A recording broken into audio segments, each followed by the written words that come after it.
Hi, everyone. I'm Sarah Brookbank, and today I would like to welcome you to the Northern Kentucky Chamber's second special edition spotlight on the election. We once again invite you to listen in on this bipartisan discussion on the 2024 election. This conversation between Shane Noem and Kevin Burton touches on the presidential election, local results, and what they mean for Northern Kentucky and the nation. Now I'm going to turn you guys over to Tami Wilson in this conversation between Shane and Kevin. Hello and welcome to our special edition program recapping the 2024 general election. I'm Tami Wilson, the Northern Kentucky Chamber's Vice President of Government Relations and Business Advocacy. I'm pleased to welcome back my friends and Northern Kentucky political strategists Shane Noem and Kevin Burton. Shane and Kevin work on different sides of the political aisle, yet they are friends outside of work. They are joining me again, as they did for the election preview, for a bipartisan and friendly conversation on the outcomes of the 2024 general election. So let's start right at the top with the federal races. America knew that whatever the outcome was of this presidential race, that we would be making some history, whether we had our first U.S. female president or we had a former president win his second term unconsecutively in history. What worked and what didn't for your favorite candidates? Well, a lot of things worked really well. For the record, this smile hasn't left my face in the last 7 days. But, I think Republicans really saw some major inroads being made into communities that they've struggled to communicate to, have avoided, frankly. The inroads with the Hispanic community were really record-setting and set the party on a trajectory for another generation of elections. Young people, young men particularly, we made a lot of inroads there. You've got some interesting demographic shifts that we've talked about in the past happening between young men and young women, kind of diverging, but young men in particular in that 18 to 25 range voted in record numbers for Republicans. I think the most exciting thing for Republicans was how strong the win was. We talked before this, nothing was really outside of the margin of error. It was still a close electoral college race. The battleground states were still fairly competitive and close, but to win the popular vote, that was the mandate here. I think nobody really anticipated, maybe inside the Trump org, they had some data that showed that was possible, but to win by that margin, I think the worst thing for democracy would have been another close race, another nail biter, more allegations of impropriety. I think this gives a clear mandate for smaller government, lower taxes, and I think you're seeing that as they're setting up the transition. That's how Trump plans to govern. Positives for Democrats. Well, the House, they did okay. They did kind of roughly what we thought they were going to do. There's still a couple races. Inflation is the number one killer of all campaigns. Look back at George H.W. Bush, it's the economy stupid, and that was the number one issue, or Jimmy Carter. So, I think Harris ran it, and you can attest to this. Could you imagine running a presidential campaign in 106 days? No. No. So, for her, it was kind of the inverse. She did really good with the crowds and everything, but when she got in intimate settings, and that's where if Biden would have dropped out maybe a year earlier, where you would have had more of those conversations in Iowa, New Hampshire. So for Democrats, we're kind of reeling, and it's kind of interesting. You touched on the demographics. Democrats did the best they've ever done in forever with white college educated people and people over 100K. So it's really interesting to see this dynamic shift where almost in a way the Democratic Party looks like the 1950s Republican Party. So, going forward, it's going to be a really fascinating thing. We're the opposition party now, so now we have to pick and choose our battles. But, 2 years till midterms, and so everything will gear up for that. Absolutely. I'm sure. We're already beginning to see some transitional activities on the Hill, and that's great. We need to do that, and I'm glad to hear that all of this is happening so easily and calmly. How is this relevant to Kentucky? I love the transition period because this is like the NFL draft for ugly people. You see. I would have said ugly draft for Politico, not ugly people. So what we're seeing now is the vetting process unfolding, and this is a process that started months ago for both sides. They both did this in preparation for taking office. And one thing that Trump did not do great of the first time around was having the machine set up to vet people and plug them into place instantly. And it lagged to get his team up and running for almost a year, and then the Senate confirmations. So what we're seeing now is everybody getting plugged in. And this is relevant to Kentucky in a couple ways. One is it's a little bit of palace intrigue, but he's made some comments that he's in consideration. But our Congressman, Thomas Massey, has thrown his name in, and there seems to be some recognition that he's in consideration to be the Secretary of Agriculture, which, let's talk about what happens here second, but that's a really fascinating proposition. The Department of Ag sometimes seemed to be a bloated agency under certain administrations. It's based in Washington, D.C., where there's no farming happening anywhere in D.C. So one part of that proposition is to pull that out of D.C. and move it somewhere in the Midwest or out west. So does that move to Kentucky? Does that bring jobs to Kentucky? We don't know if Massey is selected in that. Does it go out west? That's where most of the farming happens in this country. It's an interesting proposition.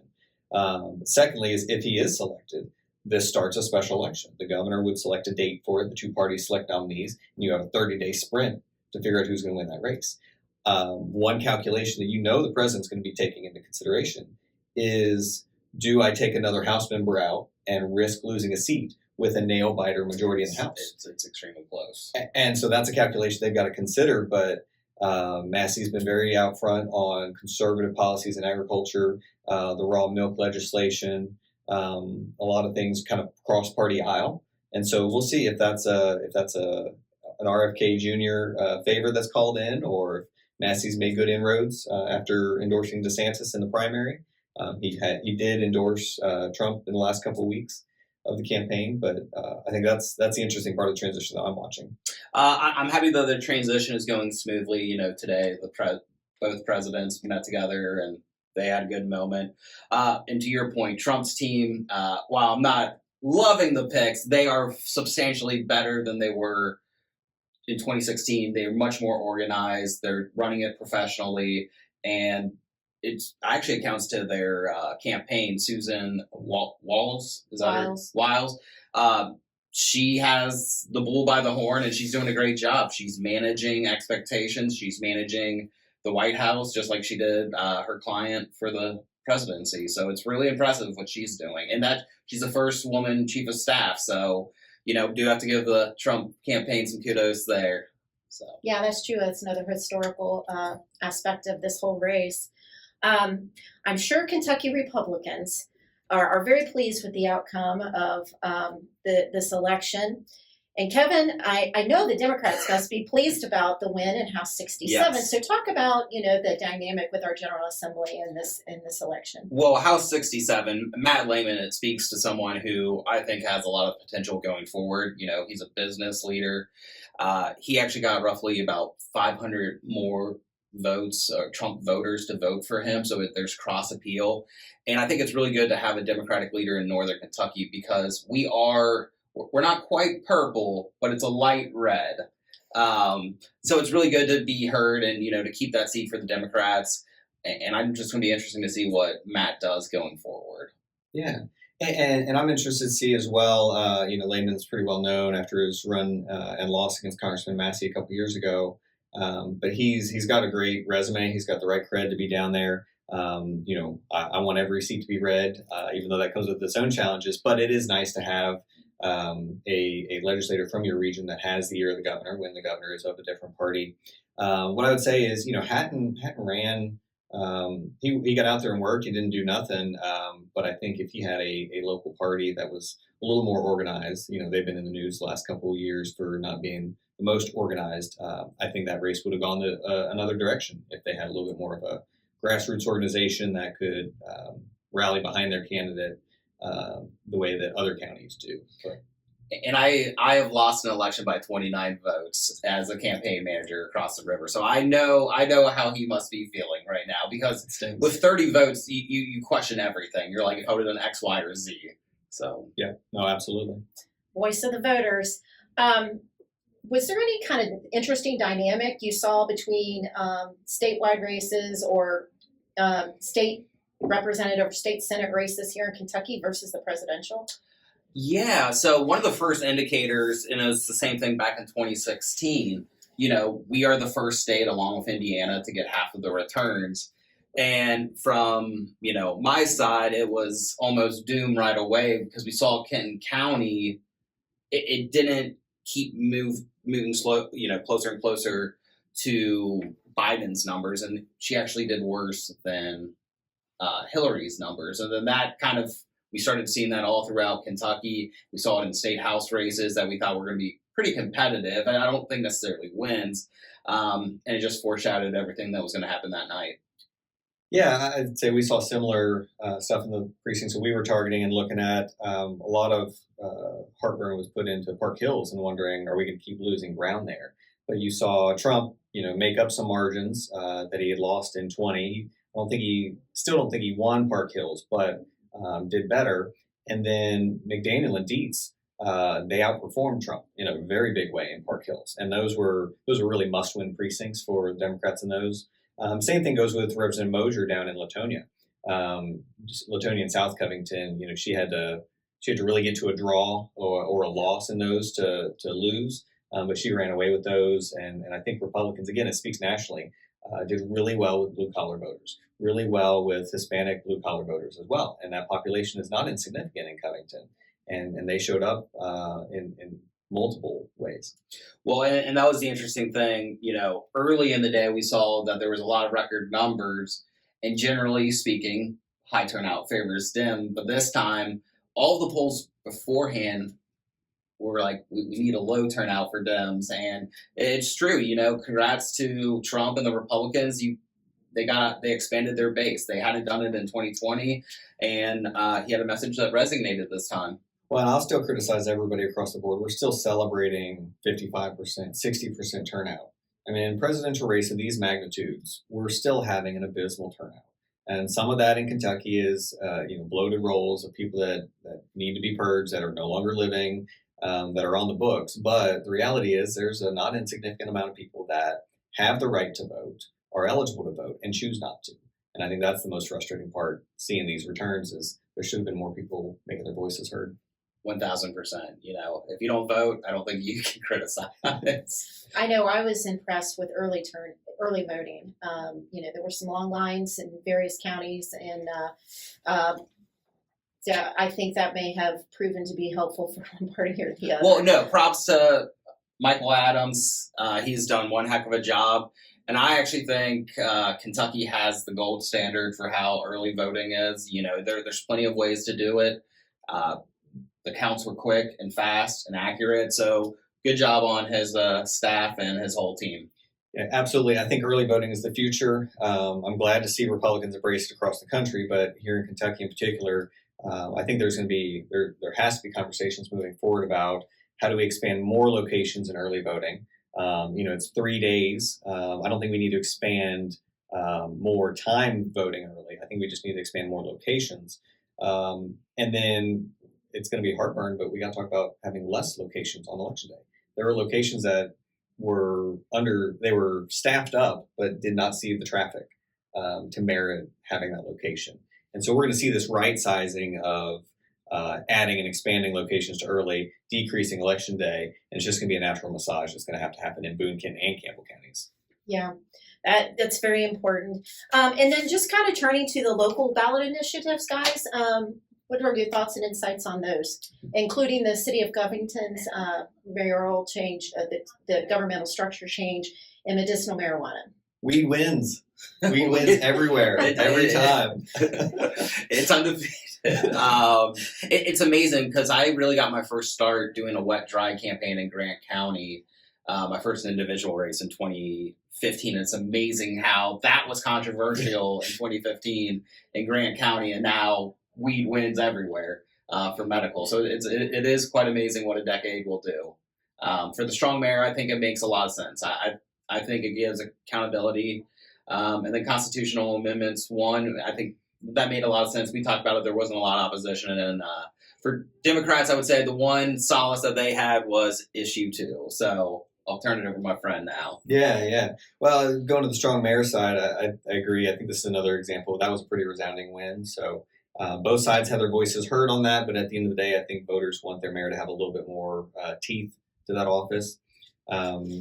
Amendment 1 and 2. Amendment 1 was no surprise there.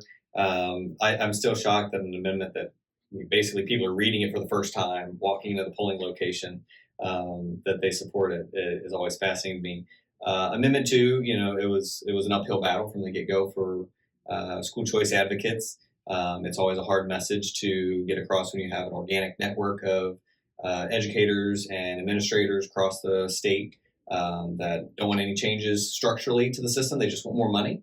I think we're going to see the legislators in the next couple of sessions looking at what are the reforms that need to be made. And it's not more money. The more money you put towards it doesn't improve outcomes. And that's what I think most education reform advocates are looking for, is a change in outcomes that requires innovation versus less money.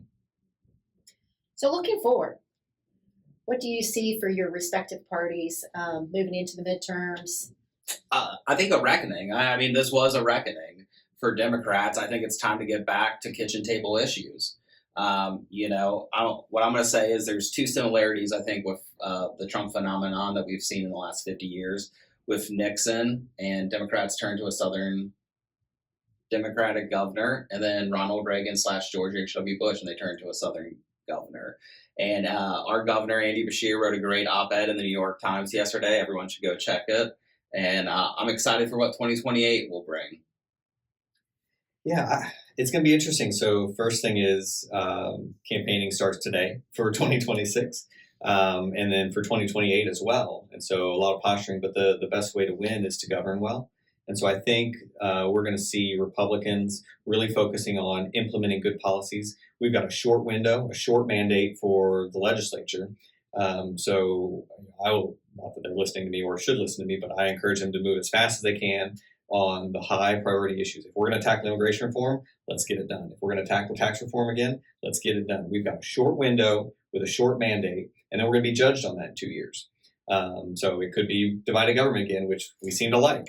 But I think you're right. I want to talk about the Democrats for a second. I think there is this reckoning and this moment of introspection that has to occur. We've had ours. I always say that 2016 was our moment where we were deciding what kind of party we were going to be. And it was libertarian, it was establishment, it was Chamber of Commerce, it was all these different lanes nationally. And we picked the Hail Mary with kind of the wild man on the scene, and that was Trump. And kind of amoral, but it was populism. And that seems to have worked out for now. And now we seem to be kind of shaping that in his image and a party. But I think that's the moment that the Democrats are getting to go through now. And the only reason we didn't talk about the Democrats going through at the same time we were is because it was pretty clear Hillary Clinton nomination and Joe Biden nomination, but the Bernie wing was always out there. But I think it's a really unique moment, and I'm going to be interested to watch and see if the coasts still have a dominant role in shaping the message of the party, or if the Democratic Party listens a little bit more to the flyover country. And there's a not insignificant amount of Democrats here in Kentucky, here in Iowa, here in all these middle states that they're not crazy. They're not out of touch. They're probably more in touch than a lot of the coasts are. And if they lean into an Andy Beshear, if they lean into a Josh Shapiro, they lean into some of these more blue-collar state Democrats and listen to them and say, it's the economy, it's household issues, we're not talking about these coastal issues, then they're going to be a force to reckon with in 2 years. But until we kind of shed that, I think Republicans are enjoying the day, because it's always just a day, that we were able to tap into the heart of the country. And I totally agree. I mean, I think for Democrats, they also have to realize that Barack Obama's not walking through those doors. I mean, for Republicans, it took a long time to get over Ronald Reagan to Donald Trump. And Democrats kind of have to do the same.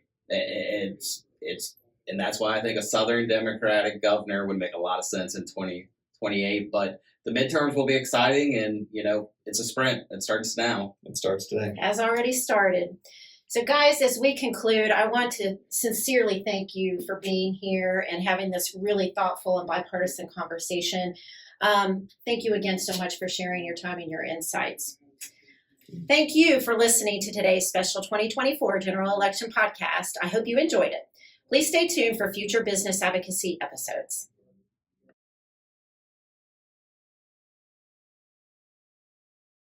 Thank you all for tuning into this wrap-up discussion on the 2024 election. The Northern Kentucky Chamber's Government Relations and Business Advocacy Department serves as the voice for our members on key legislative and regulatory issues in Northern Kentucky, Frankfort, and in Washington, D.C. We invite you to learn more and get involved at nkychamber.com/advocacy. Thanks again for tuning in.